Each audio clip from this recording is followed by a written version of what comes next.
I know I'm in a university. Uh, so what I speak is not against it, but this is something, as you said, change is coming much faster.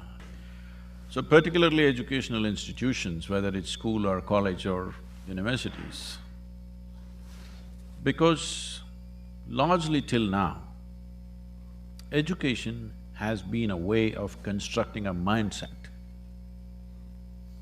Depending upon where you study, everybody develops a certain kind of mindset. A set mind is a disaster. Maybe it is set for a particular purpose and it may serve that purpose. As you said, people are thinking education means employment. Education is not about employment. Employment is about survival. Education is about enhancement of the human being. A time is coming where this will shift in the direction I'm speaking, very shortly probably, depending upon the speed of technological evolution, the speed of change in education has to happen. Well, all of you everywhere these days are talking about machine learning or artificial intelligence. I must tell you, my first experience of knowing that machines can do something like this.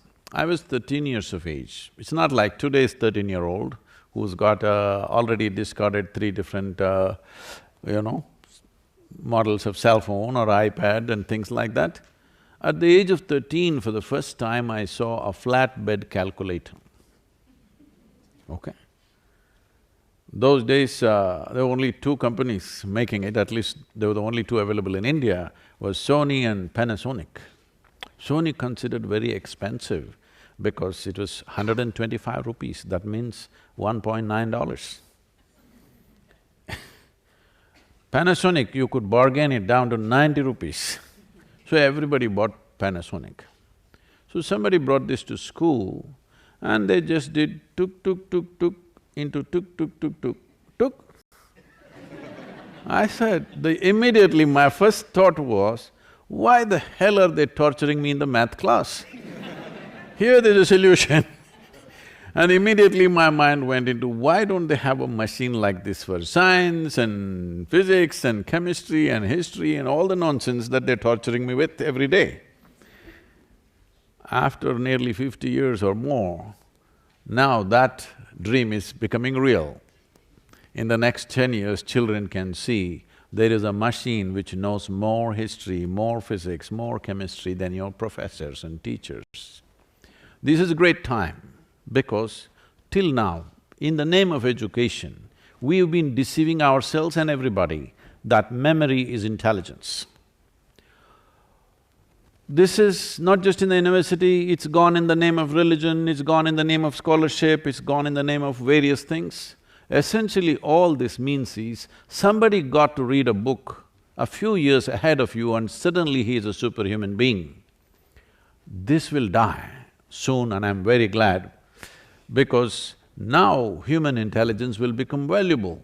Now human consciousness will become very valuable. How you are becomes more valuable than what you stacked up in your head. Because a small chip will know more than… your phone can do 10 PhDs a day.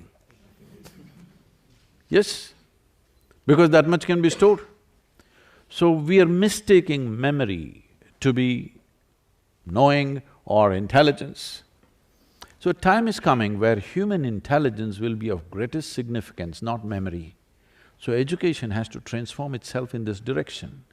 So what this means is, we are moving from mindsets to consciousness. Consciousness means it's not a fixed thing.